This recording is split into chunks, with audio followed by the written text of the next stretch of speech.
Back in 2009, you might have been sitting in a theater watching the Hannah Montana movie while your phone constantly buzzed with notifications from a brand new dating app. Your favorite musician was preparing to release an album the following year. Your favorite television series was being adapted into a movie, and online arguments on bodybuilding forums felt like major life events. Weekends were enjoyable, but weekdays were a different story, because many developers spent their days working with what was often considered one of the most frustrating programming languages ever created, JavaScript. Designed by Brendan Eich in only 10 days, it was frequently mocked for its inconsistencies and limitations. Different browsers behaved differently, there was no proper standard library, no modules, and no built-in class system.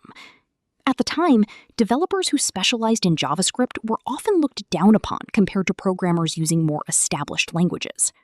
However, over the next decade, everything changed. JavaScript transformed from a language people avoided into arguably the most widely used programming language in the world. Developers who once struggled to earn respect suddenly found themselves building some of the most important software on the internet. Many factors contributed to this shift, but one of the most overlooked influences was a developer named Jeremy Ashkenas. In 2009, Jeremy worked at DocumentCloud, where he was responsible for building a large client-side JavaScript application. Coming from a Ruby background, he quickly experienced many of JavaScript's shortcomings. Rather than simply accepting those problems, he decided to improve the situation. His first major contribution was Underscore.js. At that time, JavaScript lacked many of the utility functions developers take for granted today. While some browsers supported methods like map, reduce, and for each, others did not, creating major compatibility issues. Underscore.js provided a collection of helper functions that made working with arrays and objects much easier. Although it may seem ordinary today, it significantly improved the development experience and became incredibly popular. Many of its ideas were eventually adopted directly into JavaScript itself. After addressing the lack of utility functions, Jeremy turned his attention to the language itself. JavaScript in 2009 was far more awkward than the version developers use today. There were no classes, variable declarations had confusing behavior, type coercion often caused unexpected results, and even simple functions required verbose syntax.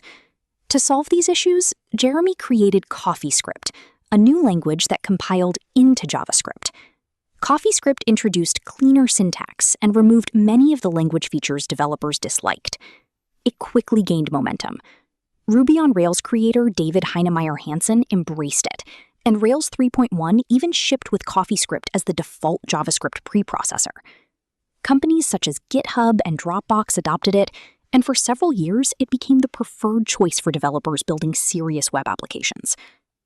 Although CoffeeScript eventually faded away, many of its best ideas later appeared in JavaScript itself, including features such as classes, arrow functions, default parameters, string interpolation, destructuring, and spread syntax. Even after improving both JavaScript's utilities and syntax, Jeremy recognized another major challenge. Developers still lacked a reliable way to organize large front-end applications. As projects grew, codebases often became tangled collections of data handling, event management, and DOM manipulation. To address this problem, he introduced Backbone.js in 2010. Despite being remarkably small, Backbone provided developers with a structure for building complex applications. It introduced concepts such as models, collections, views, and an event system that helped keep different parts of an application synchronized. For the first time, developers had a practical framework for creating large client-side applications without everything turning into unmanageable spaghetti code. Backbone quickly gained widespread adoption and powered early versions of products from companies such as Airbnb, Trello, Hulu, and Pinterest. Between 2011 and 2014, it became one of the most influential front-end libraries in the industry. Developers who worked with JavaScript during that period almost certainly encountered Backbone, and often viewed it as the future of web development. Eventually, frameworks such as Angular, Ember, and React expanded on its concepts and replaced it as the dominant approach. Nevertheless, Backbone demonstrated that sophisticated client-side applications were not only possible, but practical. Looking back, it is easy to forget how difficult web development once was, and how much effort went into solving those challenges. Modern JavaScript owes a great deal to ideas that Jeremy Ashkenas introduced through Underscore.js, CoffeeScript, and Backbone.js. Even though his name is not discussed as often today, many of the tools, patterns, and language features developers rely on every day can be traced back to his work. The modern web was shaped by these innovations, and Jeremy's contributions helped transform JavaScript from a widely criticized scripting language into one of the most important technologies in software development.